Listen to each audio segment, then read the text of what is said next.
Señoras y señores, buenos días.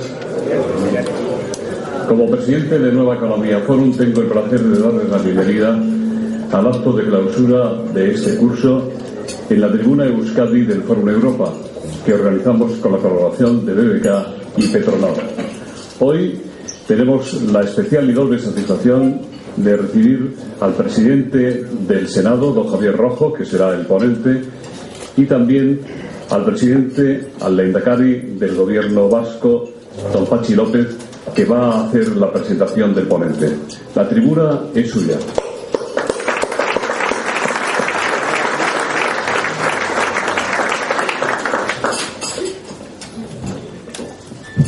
Egun on guztioi, atsegin dut hemen egotean nire lagun eta kide den Javier Rojo aurkezten, printzipio sendo eta argudio zuzenak dituen politikaria dugu gaur gurekin. Elkarrizketa eta akordioa Euskadiren barnean eta Euskadi eta Espainia artean betidanik defendatu dituenak, eta terrorismo eta krisi urte latzenetan balio izan duen ikasketa hau bere bizitan osoa mantentzen du gaur. Euskaldunon etorkizun oparoan bermatzeko erronka handiak dauzkago aurrean. Denok batera egin beharreko bidea dugu hau. Nire gobernuak akordioak bilatzeko prest dago. Beste indarrek jarrera bera izan dezaten espero dut. Me toca hoy actuar como introductor, presentador de Javier Rojo. Un encargo agradable porque se trata de ejercer de telonero de quien durante muchos años ha sido compañero, referente político y sobre todo buen amigo. Pero también un encargo complicado porque cuesta presentar a una figura pública de enorme trayectoria conocida y reconocida que le ha hecho ser concejal de Vitoria, diputado foral, parlamentario vasco, diputado en el Congreso, senador y desde hace 7 años ya presidente del Senado, además de diferentes cargos en el Partido Socialista, entre otros secretario general de Álava. Decía Antonio Rivera, parafraseando a Alfonso Guerra, que un político debe tener dos cualidades: convicción y oficio. Y que en el caso de Javier Rojo el oficio viene avalado por esta dilatada carrera política, mientras que su convicción es profunda, múltiple, convergente y expresa. Y es que efectivamente tenemos en Javier Rojo un hombre no solo de sólidos principios, sino también, y esto es muy importante, sobre todo en los momentos difíciles, de inagotable aliento para defenderlos. Un hombre que ha hecho de aquel verso de Celaya, de tomar partido hasta mancharse, una cuestión de fe, ya sea como sindicalista en los inestables tiempos de la transición, como político a la vez cuando este territorio era el hermano pobre de nuestro país, como socialista vasco cuando solo decirlo se podía pagar con el precio de la vida, y hoy como tercera autoridad del país en unos tiempos en los que lamentablemente tan necesario resulta defender las instituciones democráticas y el Estado de Derecho, es decir, siempre tomando partido sin esconderse en ningún momento, como muestra de su compromiso inquebrantable. No sé si se puede decir además que Javier tiene algo de desarraigado.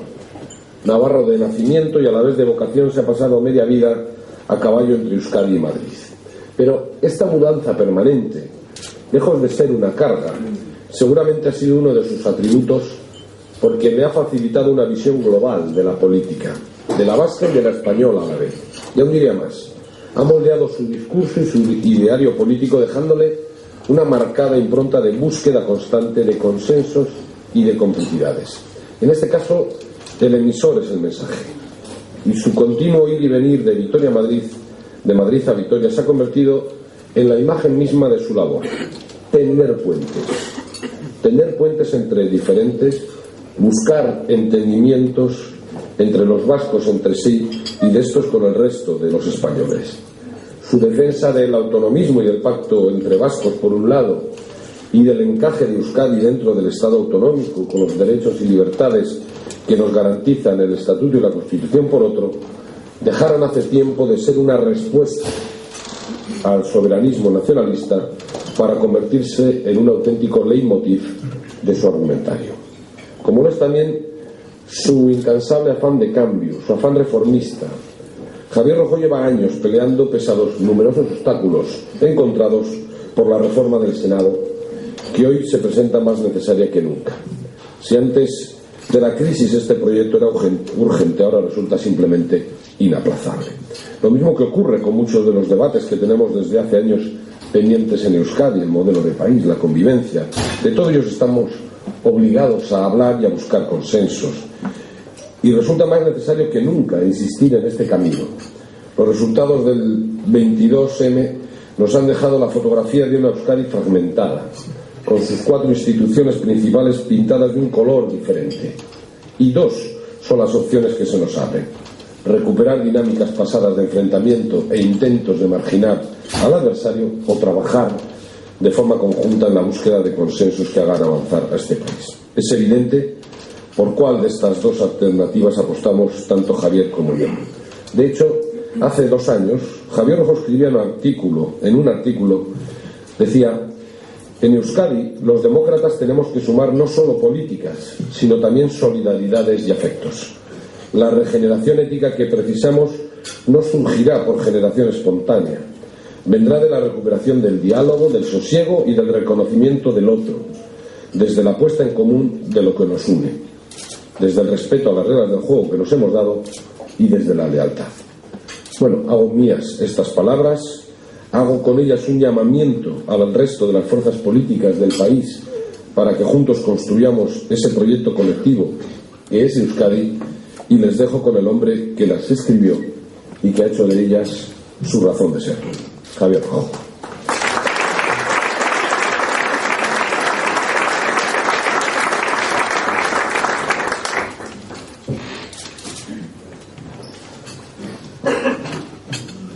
Buenos días, queridos amigos. Es decir que es un auténtico honor poder estar ahí en esta tribuna. Y en primer lugar quiero agradecer la presentación que me ha hecho el Lehendakari. Seguramente producto también de la amistad en exceso, diría yo.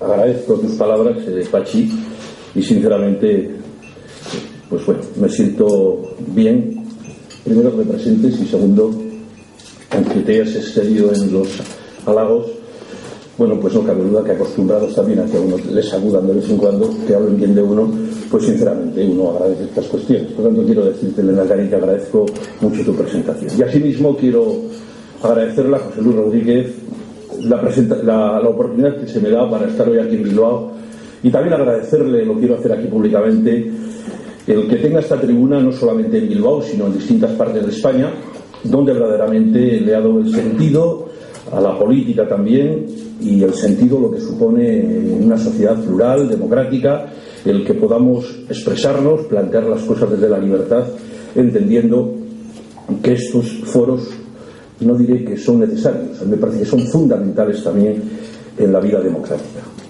Por eso voy a hacer una intervención que sinceramente puede parecer un tanto provocativa en algunos aspectos, pero me parece que esto pues también de vez en cuando viene bien después para cuando entremos en el debate o en el diálogo que podemos tener. Por eso solemos decir que un año en política es un mundo, y este dicho manido ya a estas alturas se ha tornado de todo cierto después de ver lo que ha ocurrido en los últimos 12 meses. Si en el mes de mayo del 2010 el Gobierno se vio obligado a adoptar unas medidas drásticas para calmar los temores y dudas de eso que hemos venido a denominar los mercados respecto a nuestra solvencia como país, un año después la ciudadanía nos ha pasado una durísima factura electoral a los socialistas el 22 de mayo, día en el que muchos ciudadanos de este país nos han retirado su confianza. Parece claro que esta pérdida tan importante de respaldo ciudadano viene motivada por nuestros errores y también por nuestra incapacidad de explicar que las medidas que se han adoptado, y que reconozco que son impopulares, eran las únicas que podíamos adoptar inmersos en una clara situación de alarma económica. Probablemente hemos fallado en muchas cosas. A mí se me ocurren algunas. Para empezar, no hemos sido capaces de hacer ver a la sociedad española que bajar los sueldos a los funcionarios públicos, congelar algunas pensiones, aunque hemos podido subir otras, y reducir algunas partidas presupuestarias de ayudas públicas, han sido medidas que hemos adoptado con todo dolor y conscientes también de sus consecuencias desde la responsabilidad. Resulta también bastante evidente que hemos fallado a la hora de explicar a los ciudadanos la necesidad de avalar a las entidades financieras, a pesar de que la crisis nace en los errores de la propia banca de inversión, dedicada en los últimos años a colocar paquetes de productos de dudosa solvencia como si fuesen valores seguros y rentables. La conclusión es que al final la sociedad ha percibido que se ayudaba a los causantes del desastre y se castigaba a aquellos que no han tenido que ver con la gestación y el estallido de la peor crisis financiera de los últimos 80 años. Ya sabemos que en política, en no pocas ocasiones, lo que los ciudadanos perciben es lo que constituye su realidad y nuestra realidad. Es evidente que la crisis financiera, a la que quizá tardamos un tiempo precioso en dar cumplida respuesta, ha sido la gran causante del malestar social. Pero considero sinceramente que erraríamos en el diagnóstico si únicamente hacemos autocrítica en relación con este argumento, porque no es el único. Creo que el problema de la política en general y del discurso progresista en particular radica en que buena parte de la percepción que tienen los ciudadanos es de nuestro trabajo. Lamentablemente, a los ojos de los ciudadanos, los políticos comenzamos a no formar parte de la solución de sus desvelos y de sus preocupaciones. Nos ven como ciudadanos distintos a ellos y que además no estamos a la altura de sus expectativas. Siempre he defendido que los debates y la confrontación política debe ser profunda, tensa, viva, incluso a bronca en algunas ocasiones. Sin embargo, en los últimos años hemos traspasado algunos límites en el respeto que debíamos de tener a la política. Parece que no nos damos cuenta que discutimos para legislar sobre convivencia y pautas de comportamiento y, sin embargo, caemos en el debate faltón con gestos e insultos que nada tienen que ver con la convivencia y en el respeto a la pluralidad ideológica. Es cierto que estas situaciones son excepcionales, pero basta que los medios de comunicación las repitan durante horas para que el daño evidentemente se consume. Y evidentemente la responsabilidad en este caso no es de los medios de comunicación. En todo caso, será de quien provoca situaciones a las que he hecho referencia. Con todo, créanme, sigo creyendo en la política, ya que hoy más que nunca es el único instrumento válido para transformar la sociedad, para cambiar lo que no nos gusta, para mejorar lo que sea necesario, para buscar la máxima eficiencia institucional y administrativa, para acompasar las normas a los avances de la propia sociedad y, sobre todo, para gestionar las ambiciones de los ciudadanos. La política debe ser una factoría de sueños, un compromiso con uno mismo y con la sociedad, para aportar soluciones y construir un país avanzado y sustentado en un ambicioso proyecto económico y social. Queridos amigos, debemos admitir que los partidos de gobierno han estado demasiado condicionados por la situación, han renunciado a mantener una voz propia y han tenido que asumir medidas obligadas por la crisis. Nuestro deber es defender, por supuesto, los derechos sociales y las libertades ciudadanas, defender el estado de bienestar y el modelo europeo de sociedad justa. Pero tenemos que explicar, y esta es nuestra responsabilidad, pero tenemos que explicar con claridad a la ciudadanía que esto solo será posible si tenemos un proyecto económico y social sostenible para España, un proyecto de prosperidad compartida capaz de generar empleo. A nosotros, a los socialistas, nos corresponde debatir y aportar ideas, pero también nos corresponde modernizar el modelo de organización que tenemos, porque queremos volver a ser el mejor instrumento para todos los ciudadanos progresistas a los que queremos representar. La política tiene que dejar de ser el problema que aparece en todos los estudios sociológicos y pasar a ser la solución. Señoras y señores, hace apenas 3 años, el mundo, la sociedad global, se preguntaba si tenía futuro el capitalismo.